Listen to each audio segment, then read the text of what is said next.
Meus irmãos, eu quero mais uma vez registrar, e falei ontem, mas o pastor Márcio não estava aqui, parabenizando a convenção por uma iniciativa extraordinária como essa e por um projeto lindo como esse. Desde que a ideia surgiu, desde que eu ouvi falar, que eu me encantei com a ideia, com o projeto, e estou muito feliz com o que eu tenho visto aqui. E de ontem para cá já deu para avaliar um pouco melhor o ambiente, conversar com alguns colegas. Puxa vida, parece que eu conheço vocês há décadas. Como eu estou me sentindo bem aqui, como eu estou em casa. Que negócio gostoso, que sensação de família. Sério mesmo, estou muito feliz com isso. Obrigado a vocês por essa acolhida fantástica, por esse carinho tão grande. Está sendo muito bom estar aqui. Aí o pastor Márcio falou sobre a apresentação, eu lembrei daquela história que vocês certamente conhecem, de um pregador que foi convidado para falar num evento, e aí o apresentador, que gostava muito dele, se empolgou. Ele disse: irmãos, nós estamos aqui diante de um dos maiores pregadores do Brasil, quiçá do mundo. Um pregador extraordinário, esse é o homem que eu mais gosto de ouvir. O que Deus fala pela boca desse homem é uma coisa fenomenal, é uma coisa fantástica, é uma coisa extraordinária. É um negócio excepcional, fora do natural, os irmãos vão perceber isso. E aí o pregador pegou a palavra e disse: irmãos, eu queria pedir oração. Queria pedir oração pelo irmão que me apresentou, porque o que ele disse não é verdade. Mas eu queria pedir perdão por mim, porque eu gostei.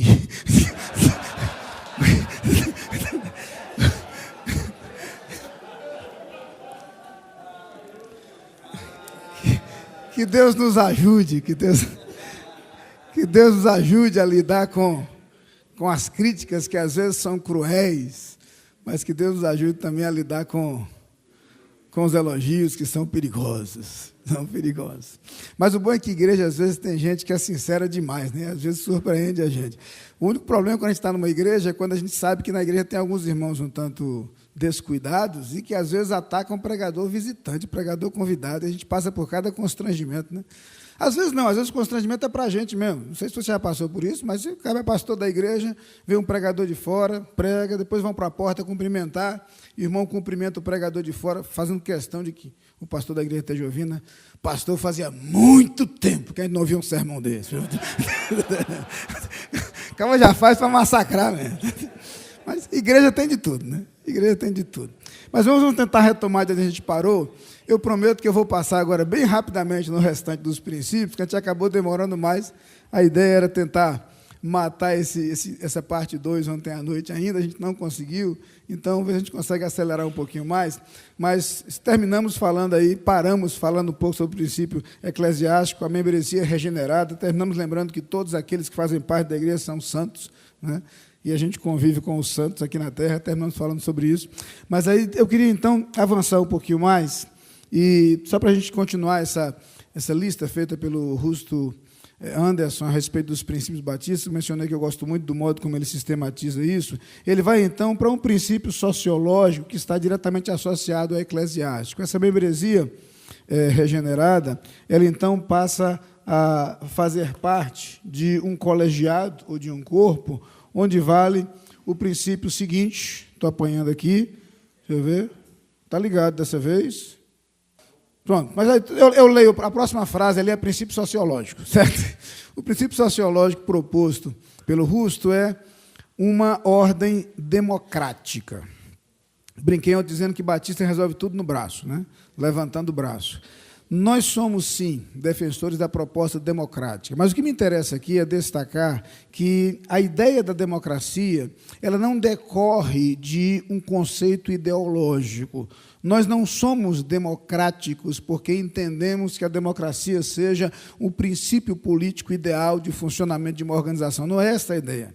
A nossa motivação, ela precisa ser bíblica, e aí há duas bases para o nosso modo de proceder e de viver como igreja de forma democrática. Uma é o próprio fundamento escriturístico, o fato de que no Novo Testamento é isso que a gente encontra. A gente encontra a igreja reunida tomando decisões, seja em relação à escolha de diáconos, seja em relação ao confronto sobre a questão da evangelização ou não de gentios, seja em relação ao envio de missionários. Em cada uma dessas situações, a igreja reunida diante de Deus em oração toma suas decisões.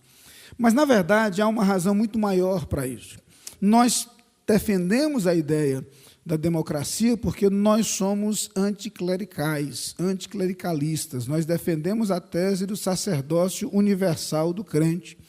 Todos nós temos acesso direto a Deus. Nós precisamos desconstruir esse conceito que herdamos de vários segmentos religiosos e, às vezes, ainda nos influencia hoje, da mediação, do clericalismo, a ideia de que existe algum tipo de mediação entre nós, entre o homem e Deus, e nós estamos nessa posição. E o grande problema é que, às vezes, alguns líderes se fascinam com esta ideia e com essa tese de que podem ocupar esse lugar, de que podem ocupar essa posição. Comecei com aquela historinha para nos lembrar que, algumas vezes, nós somos, sim, tentados a achar que estamos na posição de mediadores.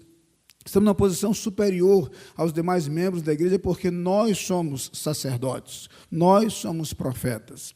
E a palavra de Deus é muito clara quando mostra que a igreja é um corpo, e no corpo nós temos uma cabeça, e o resto membros desse corpo. Nós temos um comando, um Senhor, e precisamos nos lembrar disso, precisamos entender isso.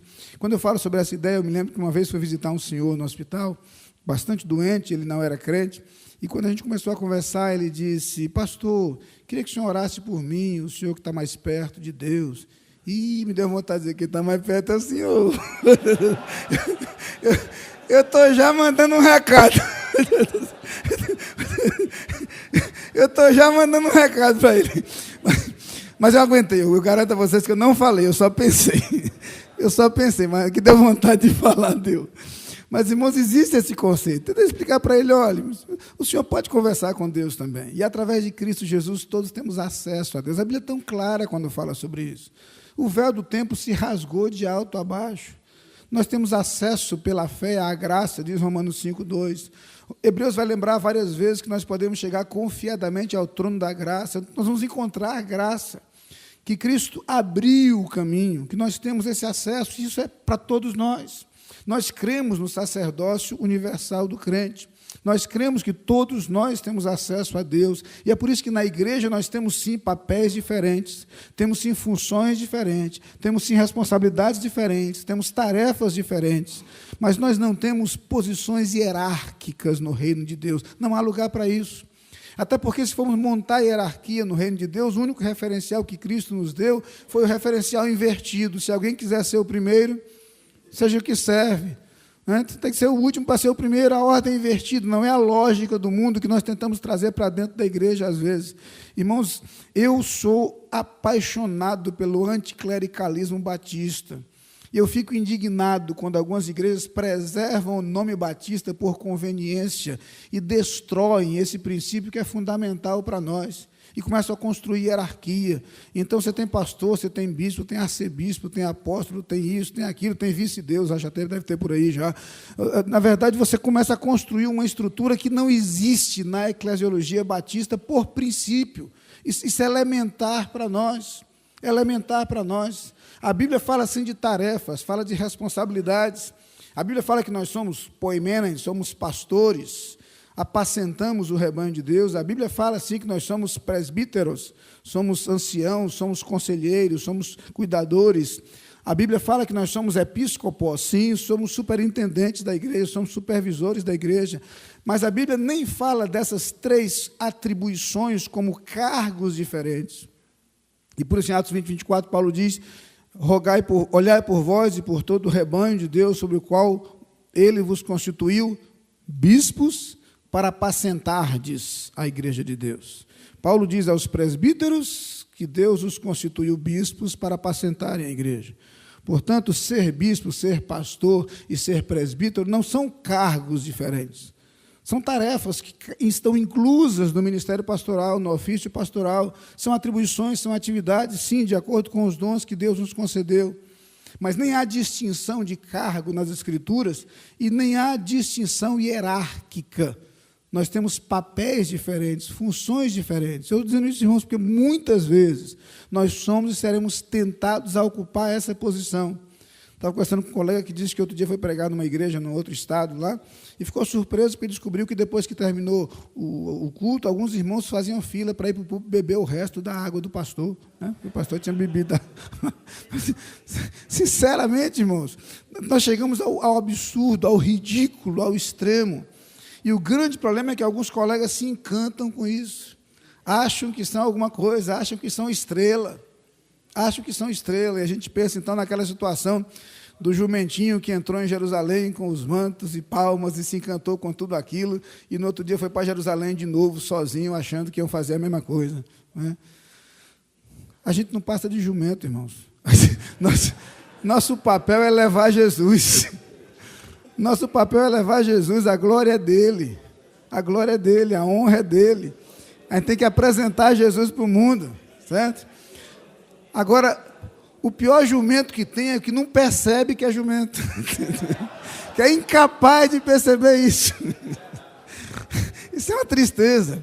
Então, quando a gente pensa, eu gosto desse princípio, porque por trás da prática da democracia está o conceito elementar do sacerdócio universal do crente, está o conceito elementar do anticlericalismo, está o conceito elementar de que nós somos membros do corpo de Cristo, com diferentes papéis, com diferentes funções, com diferentes tarefas, mas com um único Senhor, com um único comando, com alguém que deve decidir as nossas ações de acordo com a sua vontade. Mas vamos passar adiante, que o tempo é curto. Depois do princípio sociológico, que fala justamente dessa democracia prática, a gente entra no chamado que ele chama de princípio espiritual, que é o princípio da liberdade religiosa. Os batistas são, historicamente, defensores da liberdade religiosa. A bandeira da liberdade religiosa está presente em todos os países que sofreram maior influência protestante, particularmente maior influência batista. É fácil perceber isso historicamente, o tempo não dá para entrar em detalhes, mas vocês sabem disso. Países que em sua organização, em sua estruturação, foram influenciados por batistas ou por protestantes, de modo geral, que defendem esse princípio espiritual, têm na sua base esse conceito da liberdade religiosa. Graças a alguma influência que nós conseguimos que no Brasil, quando da proclamação da República, a nossa Constituição inserisse esse conceito, esse princípio da liberdade religiosa, e aí o seguinte, a gente vai falar que é da separação entre igreja e Estado, que consolida isso, mas ainda no campo da teoria, porque historicamente o Brasil foi muito influenciado por uma visão diferente. Portanto, há 50 anos atrás ainda sofríamos, porque na prática a liberdade religiosa ainda era muito atacada em nossa nação, e os protestantes sofreram muito, sobretudo na região do Nordeste do país. Então, na verdade, o que a gente defende é, sim, a liberdade de pensamento. Agora, só abrindo parênteses, para a gente não ir muito longe, liberdade religiosa é diferente de relativismo. Nós não somos relativistas. Há uma confusão na sociedade de hoje quando se diz que o fato de alguém defender uma verdade o torna intolerante. Isso é uma falácia. O fato de eu dizer que algo é verdade não é sinônimo de intolerância. Eu não lhe tiro a liberdade de pensar diferente. Mas há uma distinção entre ser intolerante, ou ser tolerante, e ser relativista. Nós não somos relativistas. Nós somos, de acordo com as Escrituras, coluna e firmeza da verdade. Existe uma verdade. Existe uma verdade, nós nos apegamos a ela, nós a abraçamos, nós a vivemos, nós a ensinamos, isso é inegociável. Existe uma verdade essencial no Evangelho, que é a verdade de que só Jesus Cristo salva. E nós defendemos que o homem é livre para aceitar a Jesus ou não. Mas nós diremos até morrer que se ele não aceitar Jesus, ele está perdido. Ele está condenado, porque só Jesus Cristo salva. Nós temos sido invadidos, eu vou falar um pouquinho mais daqui a pouco sobre isso, por uma tendência, uma onda relativista violenta nos dias em que nós vivemos. Um relativismo que veio desde do caminho da filosofia e mesmo da linguagem, com o desconstrucionismo, e acabou desembocando no terreno ético. Mas a verdade é que nós não podemos ser relativistas. Somos, sim, defensores da liberdade religiosa, somos, sim, defensores da tolerância, somos defensores do direito humano de pensar e agir como quiser, mas jamais abriremos mão do fato de que existe uma verdade a ser ensinada, uma verdade a ser preservada, uma verdade a ser defendida, e continuaremos a levantar a bandeira dessa verdade. Mas vamos adiante. Depois desse princípio da liberdade religiosa, automaticamente nós temos aí o princípio político, que decorre desse, que é o da separação entre igreja e Estado. Batistas sempre defenderam a tese de um Estado laico, de um Estado leigo, de um Estado que não interfere em questões religiosas. Convivemos com uma atipicidade em nossa nação, inclusive por motivos históricos. O Brasil nasceu como uma nação católica, foi colonizado dessa forma. Na monarquia, o catolicismo era a religião oficial. E, conquanto isso tenha mudado na Constituição republicana, nós ainda convivemos com resquícios de tudo isso. Resquícios em coisas não tão relevantes como os feriados católicos ou os nomes das cidades, que não têm grande influência na nação, mas resquícios ainda na área prática, na esfera prática. Então, o que acontece, por exemplo, e eu conheço um pouco mais essa área, na área de capelania militar, eu tenho acompanhado um pouco desse trabalho, a prevalência da posição católica é forte demais. E aí encontrou-se uma forma de driblar a tese constitucional da separação entre igreja e Estado. Como o país não pode ter religião, o país Brasil firma o tratado com o país Vaticano e assegura ao catolicismo no Brasil uma série de benefícios e vantagens através de um acordo entre duas nações, entre dois países. E, dessa forma, nós encontramos isso. Eu já sabia desse fato, mas há 1 mês e meio atrás eu vi pessoalmente, eu tenho muito contato com o pessoal das Forças Armadas e Auxiliares lá em Pernambuco, até por alguns eventos que nós fazemos alcançando esse tipo de público, mas eu estava presente na solenidade quando o arcebispo, que comanda a capelania militar, chegou ao Comando Militar do Nordeste e foi recebido com honras de general. Ele é tratado como general, com todas as honras de um general, conquanto leigo, conquanto civil, ele foi recebido com honras de general, porque a sua posição na Igreja Católica lhe confere esse status, essa posição. Em nossas capelanias militares espalhadas pelo país, de regra, o capelão evangélico, quando tem, ele está uma patente inferior ao capelão católico, que é diretamente subordinado a ele. A capelania normalmente é dirigida pelo capelão católico e o capelão evangélico é diretamente subordinado a ele. Então, quando você tem um capelão batista ou da Assembleia de Deus que é capitão, com certeza tem um coronel católico para comandar a área de capelania e assistência espiritual. Essa é a regra. Ou seja, isso foi garantido por um acordo entre dois países, Brasil e Vaticano, e, dessa forma, a separação entre igreja e Estado foi driblada e conseguiu-se, para uma determinada religião, benefícios que, teoricamente, não deveriam existir. Mas isso é uma grande digressão aqui. Vamos voltar para o nosso tema.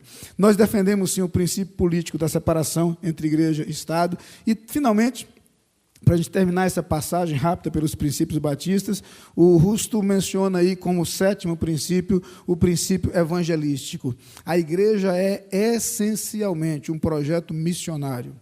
A igreja é essencialmente uma instituição que existe com uma missão, que existe com uma tarefa, que nos ajuda a entender que a nossa identidade é inseparável de nossa missão. Não podemos comprometer a nossa missão sem acabar com a nossa identidade. Quando Pedro diz quem somos, lá na primeira carta, capítulo 2, versículo 9, ele diz: vós sois a geração eleita, a nação santa, o sacerdócio real, o povo adquirido para anunciar as virtudes daquele que vos chamou das trevas para a sua maravilhosa luz. No versículo seguinte ele completa: vós que outrora nem erais povo, e agora sois povo de Deus. Vós que não tinhais alcançado misericórdia, e agora a tendes alcançado. Galgados dessa posição de povo de Deus, nós o fomos para anunciar. Nós o fomos com uma finalidade, com um propósito, com uma tarefa. A igreja existe essencialmente a partir de sua proposta, o que significa dizer que todos os projetos da igreja, todas as áreas da igreja, todas as atividades da igreja, jamais podem perder de foco sua missão precípua, sua tarefa primordial, que é compartilhar Jesus. A igreja existe essencialmente para anunciar Jesus ao mundo. A obra missionária, a obra da evangelização é, por princípio, aquilo que deve nortear a vida da igreja, os projetos da igreja, o planejamento da igreja e, consequentemente, as decisões da igreja. Mas isso vocês estão cansados de saber, alguns carecas de saber. Então, a gente está só relembrando aqui. Com isso, pessoal, a gente fecha essa caminhada panorâmica e relembrando princípios que vocês conhecem tão bem, mas que eu achei que seria interessante a gente dar uma repassada. E chega na parte que mais me interessa, que é essa parte 3, propriamente a proposta mais efetiva de nossa caminhada, que seriam alguns indicadores da saúde da igreja.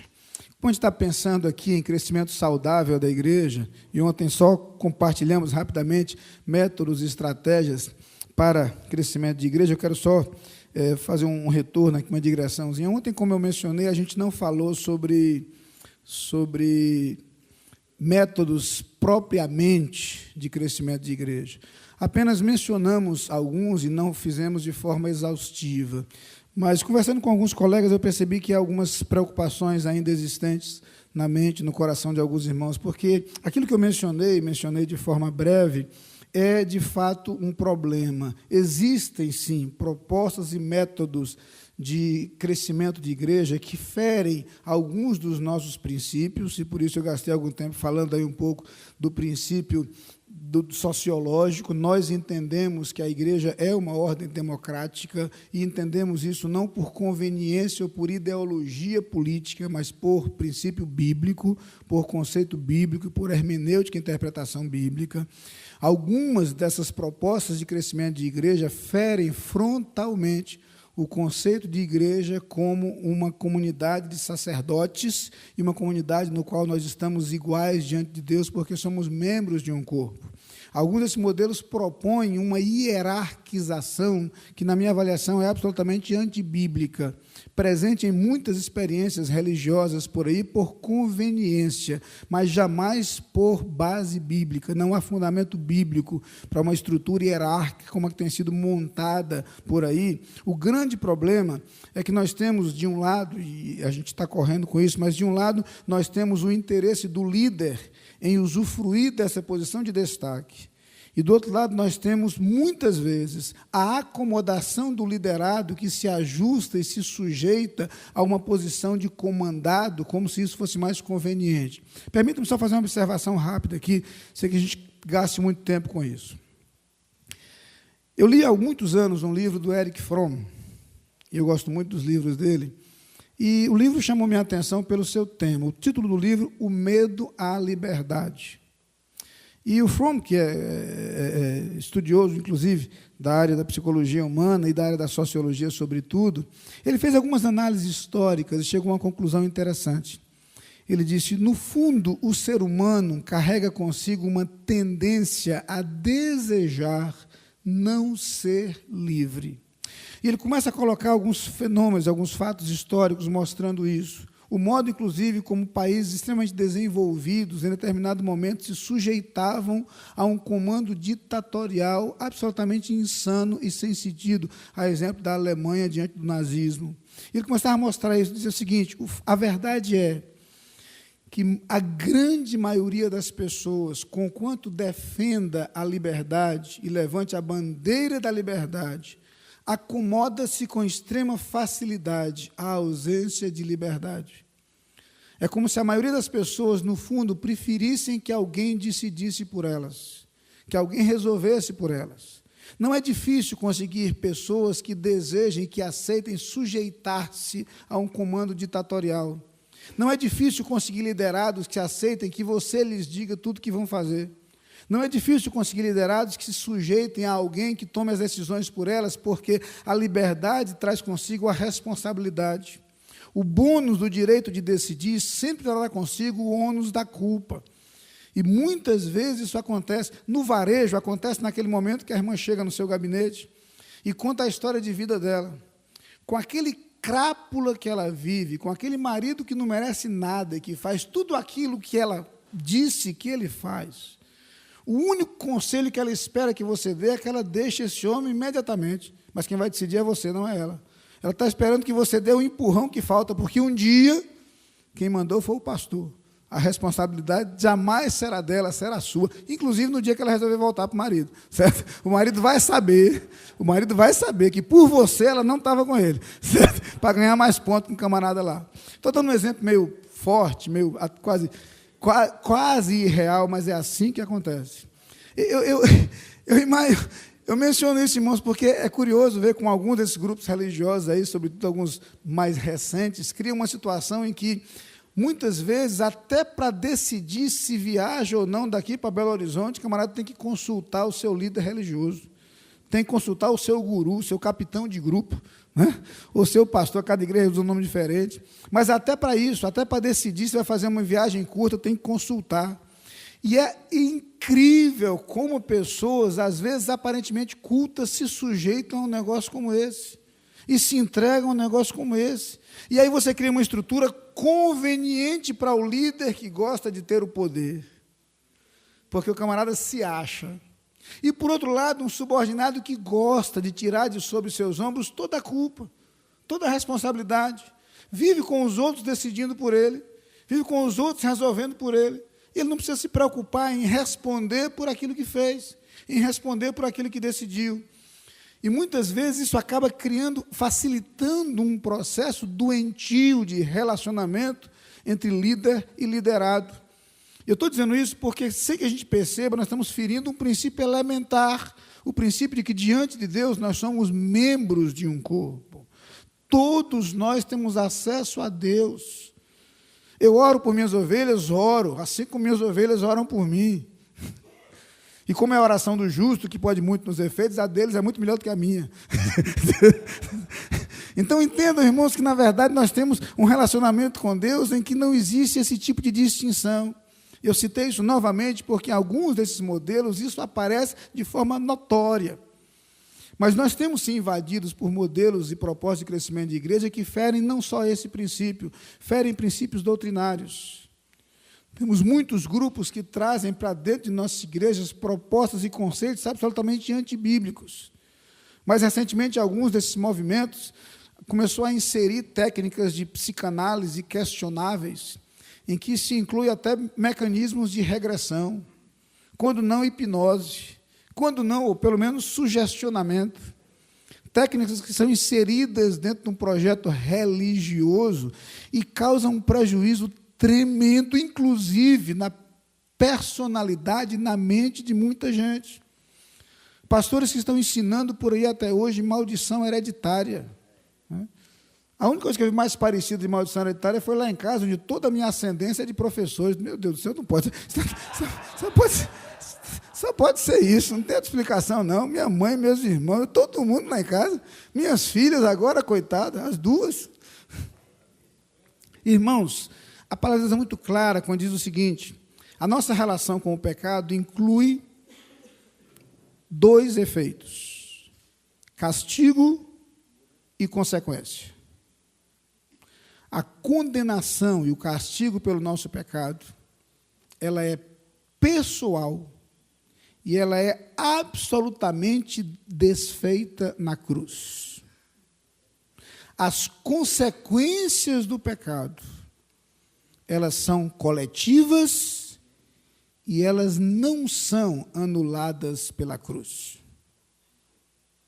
Quando a Bíblia diz: a alma que pecar, essa morrerá, cada um dará contas de si mesmo a Deus, a Bíblia está falando de condenação pelo pecado. E nenhuma condenação há para os que estão em Cristo Jesus. Quando a Bíblia fala que o Senhor visitará a iniquidade dos pais nos filhos até a terceira e quarta geração, a Bíblia está falando de consequência do pecado. E a cruz não nos isenta das consequências do pecado, embora Deus generosamente alivie a nossa barra. A verdade é essa.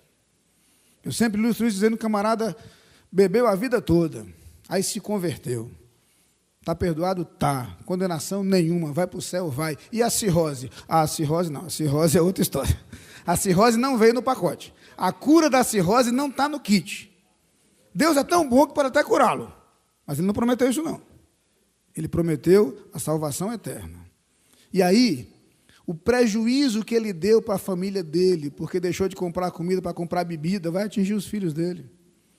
A futura geração vai ser atingida pelo modo como os filhos dele foram mal criados por conta de seu vício. Isso é consequência. Não existe espaço para esse conceito religioso de maldição hereditária. Não existe isso, irmão, até porque a palavra de Deus é coerente em tudo.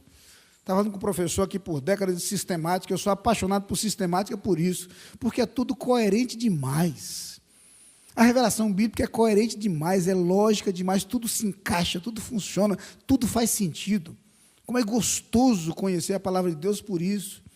Eu não preciso acreditar em conceitos absurdos, porque nada é incoerente nas Escrituras, tudo se encaixa com perfeição. E é por isso que eu posso ser desafiado a responder com mansidão e temor a qualquer que me pedir a razão da esperança. Porque a esperança que nós temos é razoável, é lógica, é coerente, faz sentido. Mas vamos voltar aqui, senão desvia muito. Eu mencionei isso, irmãos, porque eu tenho percebido isso. Algumas propostas de crescimento de igreja têm trazido para dentro de nosso seio mecanismos que não são verdadeiros, que não são bíblicos e são extremamente perniciosos. Muito cuidado. O que aconteceu em movimentos como o G12, tem aparecido em outros mais recentes agora, como essa questão de regressão, técnicas de psicanálise infiltradas dentro de uma proposta religiosa, isso requer muito cuidado, principalmente quando invade até mesmo os nossos cultos. Muito cuidado com isso. Em nome do pragmatismo, porque essas técnicas funcionam para atrair gente e para conseguir a fidelização das pessoas. Em nome dessa visão pragmática, muitos colegas têm se perdido e muitos ministérios têm caminhado em rumos, algumas vezes, assustadores. Assustadores. Mas vamos voltar, então, para esses indicadores da saúde. Vamos ver nossa caminhada que perceberemos alguns indicadores de doença, naturalmente, que a gente fala da saúde. Eu destaquei, irmãos, na verdade, 5 indicadores de saúde da igreja que eu queria explorar durante o dia de hoje, nessa nossa caminhada até o final da tarde. Eu queria começar por aquele que eu entendo que é basilar e é fundamental, que é a fidelidade à palavra de Deus. Eu acho que a gente não pode abrir mão desse ponto de partida. E aí eu me lembro, naturalmente, principalmente do que Paulo escreve a Timóteo. Então, os irmãos percebam hoje, talvez não, quem me conhece há mais tempo vai perceber como eu sou fã do apóstolo Paulo, como eu gosto de estudar o apóstolo Paulo minuciosamente, detalhadamente. Paulo reúne a inspiração clara de Deus com uma capacidade de escrever fora do comum e fora do normal. Quando a gente começa a ler Paulo pausadamente, a sensação que temos é que todas as palavras foram escolhidas a dedo, palavra por palavra. Palavra por palavra. Eu queria citar 2 textos de Paulo a Timóteo. O primeiro texto está em 2 Timóteo 3, os crentes aí podem abrir a Bíblia. Os visitantes podem se juntar com os crentes aí para acompanhar a leitura. Pode abrir ou pode acessar a sua Bíblia aí, certo? Alguns têm um canivete, pronto, pode ser um canivete, sério. Os que vieram com a espada, melhor, mas tem espada de todos os tamanhos aí. Tem uns que é só um chaveirinho. 2 Timóteo, capítulo 3. Porque eu queria dizer aos irmãos, quando eu falo de fidelidade às Escrituras, eu queria abordar 3 áreas da igreja onde essa fidelidade tem que ser observada. No ensino, na pregação e no culto. Acho que o esboço que vocês têm não diz isso, mas esse material que eu vou passar para vocês depois tem mais detalhadamente.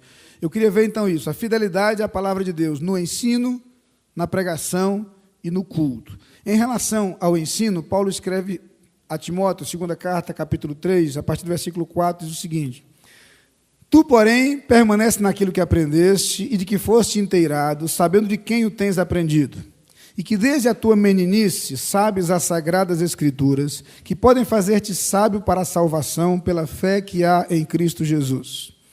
Toda a Escritura é divinamente inspirada e proveitosa para ensinar, para redarguir, para corrigir, para instruir em justiça, para que o homem de Deus seja perfeito e perfeitamente instruído para toda boa obra.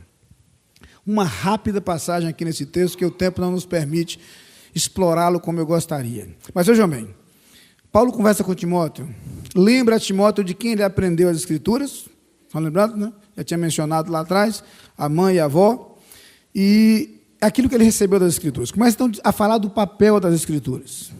E ele começa com aquele que é o papel preliminar. Quando falamos ontem nas características da revelação, dizemos que ela é salvífica. A Bíblia existe, em princípio, para promover salvação. Então, ele começa no versículo 15 e diz que as Escrituras podem tornar-te sábio para a salvação. Então, a primeira coisa, é pela Escritura que nós conhecemos o único meio de salvação, que é Jesus. Certo? Mas ele prossegue. Começa a dizer, então, que essa Escritura, essa que nos levou à salvação, ela começa então, a produzir alguns efeitos em nós. Ela começa a proporcionar alguma coisa. Ele diz primeiro que a Escritura é proveitosa para ensinar. Primeira coisa que a Bíblia me proporciona, conhecimento. Conhecimento. Eu tenho uma fonte sábia de conhecimento. Eu brinco sempre com meus alunos dizendo que a Bíblia, que Deus promete sabedoria. Conhecimento, não. Conhecimento, não. Conhecimento eu tenho que estudar. Eu só vou conseguir conhecimento estudando. Sabedoria para usar o conhecimento, Deus me dá. Se eu não conheço, eu não vou ter nem o que usar. Então, entenda o seguinte, conhecimento eu tenho que estudar. Eu jamais vou ter a palavra de Deus a menos que eu a conheça. Jamais vou saber quem é Deus a menos que eu conheça a Deus pelas Escrituras. Jamais saberei o que Deus tem para a minha vida a menos que eu conheça pelas Escrituras. É conhecimento. E esse conhecimento é interessante porque esse conhecimento gera intimidade. Quando Paulo diz que ele deve manejar bem a palavra da verdade, ele está falando de intimidade. Eu sempre ilustro isso e o pessoal da igreja entende muito bem. Você quer saber o que é intimidade? Pega uma bola de futebol e coloca nos pés de Neymar. Certo? Neymar. Agora pega a mesma bola e coloca nos pés de Ney Ladeia. Você vai entender o que é. Você vai entender o que é. Você nunca vai esquecer o que é intimidade, certo? O que é intimidade e o que é falta de intimidade, certo? É exatamente isso que você imaginou. A diferença é estúpida. Entenda o seguinte, o meu conhecimento da palavra de Deus gera intimidade com a palavra. Mas esse conhecimento não acontece de forma mágica. Esse conhecimento não acontece de forma instantânea. Esse conhecimento não acontece de forma sobrenatural. É a leitura da palavra de Deus. Não tem outro caminho. É o contato permanente com a palavra de Deus. É a busca constante daquilo que Deus tem para me ensinar. E Paulo está dizendo isso para Timóteo. Eu estou correndo. Então, a palavra produz conhecimento. Mas não é só isso não. Porque eu não preciso só ter conceitos sobre Deus. Essa palavra também é proveitosa para exortar. Irmãos, a palavra de Deus me ensina o que está errado. A palavra de Deus me mostra o que está errado. Quanto mais eu a conheço, mais eu tenho noção do que eu não devo fazer. Ela me dirige, ela me direciona nesse aspecto, ela chama a minha atenção para o erro. E a Escritura faz isso na vida da gente, talvez por isso alguns não queiram ler. Porque quando você está lendo o livro dos Provérbios, por exemplo, e a gente está explorando Provérbios, é nosso programa de televisão, que a gente tem diário lá no Recife, e é impressionante, impressionante. A gente chegou no capítulo 12 de Provérbios, eu cheguei ao versículo 15, já são 15 sermões. Cada versículo é um sermão, é impressionante. Impressionante o modo prático como aquilo ensina para a vida. O versículo 10, por exemplo, fala de a gente ser cuidadoso com os animais. Eu não tinha prestado atenção nisso, mas se a ler até isso a Bíblia ensina. Até isso está lá. A palavra de Deus mostra aquilo que nós não devemos fazer. Exortar. Mas o texto prossegue, veja como Paulo é didático. Ela me ensina. Eu posso ter conhecimento. Mas ela também me exorta. Ela aponta o que está errado, ela chama a atenção. Mesmo assim eu erro. Então a palavra de Deus é apta para corrigir. A palavra de Deus me traz de volta. Ela me traz de volta. Ela me resgata. Ela me restaura. Mesmo quando eu erro, é a palavra de Deus que pode me resgatar. É a palavra de Deus que pode me buscar. É ela que pode me trazer de volta para o caminho. É ela que pode me buscar onde eu fui parar, porque eu não prestei atenção na exortação e falhei. Então, a obra se completa. Ela me ensina, mas ela também aponta o erro. Ainda que eu erre, ela vai me buscar, ela me corrige. ela me traz de volta. E aí, quando ela me traz de volta, sabe o que ela faz? Ela é útil para me instruir em justiça. Agora ela me indica o caminho que eu devo seguir. Ela me trouxe de volta. E agora ela aponta o rumo que eu devo dar à minha vida. A palavra de Deus é completa. É completa. E ela me torna possível isso. Eu preciso, irmãos, conhecer essa palavra, eu preciso ensinar essa palavra. O meu papel na igreja é ensinar essa palavra. As minhas ovelhas têm que saber do conhecimento que a Bíblia traz. Minhas ovelhas têm que saber das exortações que a Bíblia traz. O irmão tem que pregar sobre o pecado também. A palavra de Deus tem que saber da restauração que a Bíblia produz. O irmão tem que falar sobre isso também. A minha igreja tem que saber do modo como a Bíblia é lâmpada para os meus pés e luz para o meu caminho, instruindo-me no caminho da justiça, mostrando o caminho que eu devo seguir. Ela é útil para instruir em justiça. E aí Paulo vai prosseguir dizendo o que isso produz em nós. Quando eu tenho essa palavra, eu aproveito essa palavra que me ensina, que me exorta, que me corrige e que me instrui, eu sou aperfeiçoado por ela. Qual é o propósito? Para que o Filho de Deus seja perfeito. É esse processo de aperfeiçoamento que é a minha meta. É esse processo de aperfeiçoamento que é o meu alvo para a igreja, que eu lidero. Nós precisamos trabalhar para que a nossa igreja esteja cada dia mais próxima da perfeição de Cristo. Cada dia mais semelhante à imagem de Cristo. Cada dia mais aperfeiçoada em Cristo Jesus. Mas Paulo tinha que ser completo. Ele tinha que lembrar que, no fundo, o projeto de Deus não se encerra em mim. Ele quer me aperfeiçoar para quê? Perfeitamente habilitado para toda boa obra. No final das contas, tudo que Deus quer é que aquela palavra que me salvou me torne um instrumento na mão dele. O que ele quer, no fundo, é abençoar muitos outros através de mim e faz essa obra completa. Na Bíblia eu encontrei a salvação, mas é só o ponto de partida. Ali eu encontro conhecimento, ali eu encontro exortação, ali eu encontro a correção, ali eu encontro a instrução. E eu vou sendo aperfeiçoado para ser útil nas mãos de Deus.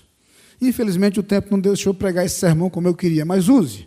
Aproveite, o sermão está pronto. Paulo já deu prontinho. Paulo já deu o sermão pronto. Eu gosto de Paulo por isso. Não dá trabalho nenhum. O sermão está com os tópicos tudo prontinho já ali. Você vai pegar a palavra, o sermão está pronto. Mas eu queria então lembrar, irmãos, como nós precisamos ser fiéis às Escrituras no ensino. Mas não apenas no ensino. Eu quero gastar um pouquinho mais de tempo aqui. Nós precisamos ser fiéis à palavra de Deus na pregação. E aí eu volto para Paulo, também na Timóteo, no segundo capítulo, na segunda carta, no capítulo 4. E aí eu tenho um dos textos, para mim, mais preciosos para o ministério pastoral. Eu gosto do modo como o apóstolo Paulo algumas vezes ensina, apela, exorta até. Mas nesse texto, Paulo exagerou. Exagerou. Paulo diz assim: conjuro-te por Deus, por Cristo Jesus, que há de julgar os vivos e os mortos, pela sua vinda, pelo seu reino. Eu imploro por tudo que há de mais sagrado. Prega a palavra. Prega a palavra. Insiste, quer seja oportuno, quer não, redargue, corrige, com toda repreensão e ensino, porque haverá tempo em que não suportarão a sã doutrina, mas tendo comichão nos ouvidos, ajuntarão para si mestres segundo os seus próprios desejos, e não só desviarão seus ouvidos da verdade, mas se voltarão às fábulas. Tu, porém, sê sóbrio em tudo, sofre as aflições, faz a obra de um evangelista, cumpre bem o teu ministério. Irmãos, Paulo teve uma visão do século 21, só pode. Ele teve um glimpse do século 21. Que descrição minuciosa e precisa dos dias em que nós vivemos. Pessoas que não suportam a verdade, pessoas que juntam para si mestres segundo seus próprios desejos, pessoas que se desviam da verdade, pessoas que escutam qualquer história de carochinha, se voltam às fábulas. E pessoas que, dessa forma, estimulam líderes a caminhar nessa direção, porque funciona. É o que o povo quer ouvir. E numa proposta de igreja voltada para o povo, eu vou falar o que o povo quer ouvir, vou falar o que funciona. O que nós temos, irmãos, é uma invasão imensa da tese de que se a minha igreja precisa crescer, eu tenho que fazer o que funciona. A pressão é violenta, a pressão é gigantesca, por isso Paulo é tão exagerado quando diz para Timóteo, pelo amor de Deus, eu sei que você vai ser tentado a fazer o que os outros estão fazendo, eu sei que você vai ser pressionado a agir como os outros estão agindo, eu sei que você vai ser muitas vezes cobrado de dizer o que as pessoas querem ouvir. Pelo amor de Deus, prega a palavra. Não negocie, não abra mão, não desconverse, não se desvie, sofre as aflições, aguenta a pressão. Por isso a palavra de Deus ao profeta lá no Antigo Testamento, e eles, quer ouçam, quer deixem de ouvir, saberão que houve entre eles um profeta. E eu quero terminar meu ministério com essa certeza. Talvez ouçam, talvez não, mas que houve um profeta entre eles falando a palavra de Deus. Como nós precisamos, irmãos, pregar a palavra. Como nós precisamos de fidelidade às Escrituras, fidelidade à palavra. E aqui a gente entra num terreno complexo, porque eu sei que pregar a palavra de Deus em nossos dias é desafiador, porque nós temos que estabelecer uma ponte gigantesca entre o mundo bíblico e o mundo em que nós vivemos. Temos que ser habilidosos, tanto ao mergulhar no mundo bíblico para encontrar com fidelidade a mensagem, quanto no alcançar do mundo moderno para sermos efetivos e relevantes. Eu não posso mergulhar no mundo da Bíblia e me esquecer do mundo ao qual eu ministro. Eu vou estar trazendo respostas para perguntas que ninguém fez. Mas também não posso esquecer o mundo bíblico e alimentar meu sermão a partir das perguntas do homem moderno, tentando encontrar por aqui mesmo as respostas. Elas não existem aqui. Elas estão lá, nas Escrituras. E aí nós precisamos pensar no sério trabalho de hermenêutica, no sério trabalho de interpretação bíblica, no sério trabalho de estudo daquilo que o texto me propõe. E aqui, John Stott fala muito sobre isso, um livro fantástico dele, Entre Dois Mundos, e que ele fala exatamente dessa nossa tarefa. Eu preciso mergulhar no mundo bíblico, e preciso ser fiel àquilo que o mundo bíblico apresenta, mas eu preciso ser relevante para o mundo de hoje, e para isso eu tenho que conhecer muito bem esses dois mundos. Pastores que não conhecem a palavra de Deus serão sempre superficiais e vazios. Pastores que não conhecem o seu mundo estarão divorciados da vida de suas ovelhas e não conseguirão ser relevantes. Nós precisamos conhecer a palavra de Deus, precisamos conhecer aqueles aos quais ministramos para ser relevantes em nosso ministério e em nosso trabalho. Para isso, uma das maiores ameaças dos tempos modernos é justamente a tendência ao relativismo. Eu quero voltar a esse ponto, vou voltar algumas vezes. No terreno hermenêutico, onde é que aparece o relativismo? Só voltando um pouquinho para a questão histórica. Muito da proposta atual de relativismo veio com o chamado desconstrucionismo. Vamos voltar um pouquinho mais. Vivemos na Idade Média o tempo do conceito absoluto de que a verdade é exclusividade da igreja, a igreja é detentora da verdade, ninguém questiona nada, ninguém discute nada.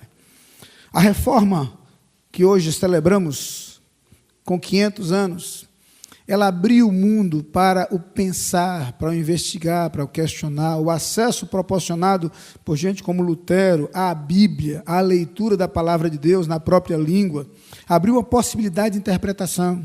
E o mundo se abriu. Abriu-se para o pensar, para o questionar, com todas as imensas contribuições que vieram a partir daí. No entanto, do exclusivismo da verdade existente naquele tempo, nós começamos a caminhar para uma ideia menos exclusivista, de que as pessoas podem pensar diferente, até aí ótimo. Depois nós abrimos para um chamado pluralismo inclusivista. Não apenas podem existir diferentes pensamentos, mas eu posso absorver parte do seu pensamento no meu, eu posso negociar algumas coisas e alguns pontos. E foi aí que nós começamos a perder o freio e caminhamos em direção ao chamado desconstrucionismo. O desconstrucionismo é o conceito de que não existe verdade. Não existe verdade absoluta. Não existe verdade única. Eu tenho a minha verdade, você tem a sua verdade, e ambos estamos certos. Não se discute. Vivemos em paz. Convivemos em paz. Está todo mundo certo. Está todo mundo ok. E é curioso o modo como isso começou a chegar ao nosso terreno e alcançou a hermenêutica bíblica. Existe uma proposta de hermenêutica bíblica chamada Reader Response, a resposta do leitor. A proposta da hermenêutica do Reader Response é exatamente essa. O que o texto diz? O texto diz o que eu entendo. Pode ser que diga para você coisa diferente do que ele me diz, não importa. Não importa. O que vai definir a interpretação do texto é o meu entendimento. Eu posso estar certo, você está certo, mesmo que a gente pense diferente, não tem problema. Irmãos, nós não podemos ceder a esse tipo de pressão. Nós precisamos entender que existe, sim, uma verdade bíblica única, universal e eterna. E esta verdade tem que ser defendida por nós que somos, volto a dizer, coluna e firmeza da verdade. Afinal de contas, quem liberta é a verdade. E eu não posso abrir mão disso, não posso negociar isso.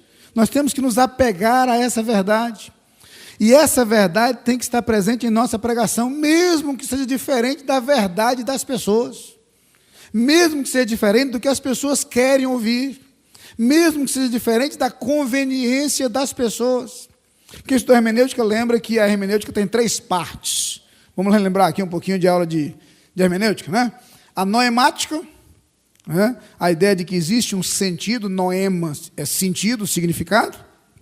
A heurística, e aí é fácil lembrar, porque o verbo grego heurisko é o verbo achar, encontrar, de onde vem a célebre expressão eureka, né? Achei, né? Eureka. Então, a noemática defende a tese de que existe um sentido, noema. A heurística propõe a descoberta desse sentido, o encontrar esse sentido. É o trabalho, sobretudo, da exegese, da exegese, certo? Não da exegese, que alguns praticam por aí, empurrando no texto que o texto não diz, certo? Mas exegese. E, finalmente, a proforística. E proforística, para quem lembra do grego, vem de profero, verbo levar, ferro, e profero, levar para fora, tirar. Ou seja, o trabalho hermenêutico inclui identificar um sentido, achar o sentido e extrair o sentido. Certo? Eu devia ter dito ferro, levar. Não levar, ferro. Então, mudar a ordem aqui fica melhor, né? Se mudar a ordem fica melhor. Então, o verbo ferro, que é o verbo levar. Ok. Profero, levar para fora, extrair. Então, o nosso trabalho, como intérpretes das Escrituras, é reconhecer a existência de uma mensagem, identificar essa mensagem e extrair essa mensagem. Eu preciso ser cuidadoso nesse processo. Por que cuidadoso? Porque eu preciso ter a habilidade para conhecer o que é circunstancial e o que é essencial. Eu tenho muito cuidado para não permitir que aquilo que é circunstancial comprometa o que é essencial. Para usar em linguagem mais filosófica, o que é acidental e o que é essencial. Eu preciso extrair a verdade e trazê-la para esse novo contexto, vestindo-a com uma nova roupagem, sem que sua essência seja comprometida. Isso é necessário no ensino, é necessário na pregação. Mas, irmãos, eu queria terminar essa caminhada da fidelidade às Escrituras, lembrando que eu preciso cuidar também da fidelidade à palavra de Deus no culto. E aqui vai uma grande preocupação com os nossos cultos nos tempos atuais. Infelizmente, perdemos o sentido de culto. Há um livro que vocês conhecem bem, do Leonildo Silveira, que ele fala sobre teatro, templo e mercado. Destacando só um dos aspectos desse livro, nós estamos muitas vezes cruzando a tênue linha que hoje separa o templo do teatro e temos transformado nossos cultos em performance. temos transformado nossos cultos em apresentações. Primo pela qualidade no culto. No culto, tudo tem que ser muito bem feito. Tudo tem que ser feito com capricho. Tudo tem que ser feito com perfeição e com precisão. Mas eu preciso estar muito atento ao fato de que nós seremos fortemente tentados a fazer o culto em função das pessoas. E aqui uma distinção clara. Numa apresentação teatral, existe a plateia, existem os atores, e os atores fazem sua performance para agradar a plateia. Num culto, existem os adoradores, existem os auxiliares, que vão dar condições para que os adoradores adorem, e existe uma plateia que é Deus. O culto é prestado a Deus. Nós nos reunimos para adorar a Deus. O que nós somos na frente da igreja é contra a regra. Nosso papel é de contra a regra. Nós estamos ali facilitando as condições para que o povo que está na igreja preste culto a Deus. E aqui, desculpe ser específico no exemplo, que eu não estou falando de ninguém, eu não conheço Minas Gerais, não conheço igrejas daqui. Mas existe uma onda que veio da América do Norte que eu não consegui entender onde é que cabe no culto, que é aplauso no culto. Eu não consegui entender até hoje qual é o papel disso. Irmãos, eu sou fã da área de música. Gosto de orquestra, gosto de balé, gosto de teatro, eu aplaudo de pé uma apresentação teatral.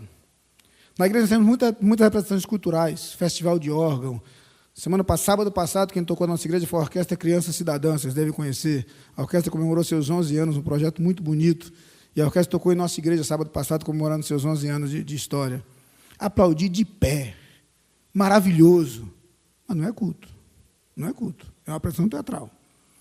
Daqui uns dias vão estar aplaudindo até oração em culto. Eu não consigo entender. Na minha cabeça não encaixou isso. Eu não consegui entender isso. O pregador é aplaudido. O coro é aplaudido. Se o nosso povo já tem a tendência de achar que está se apresentando, aí pronto, aí está só estimulando mais ainda isso.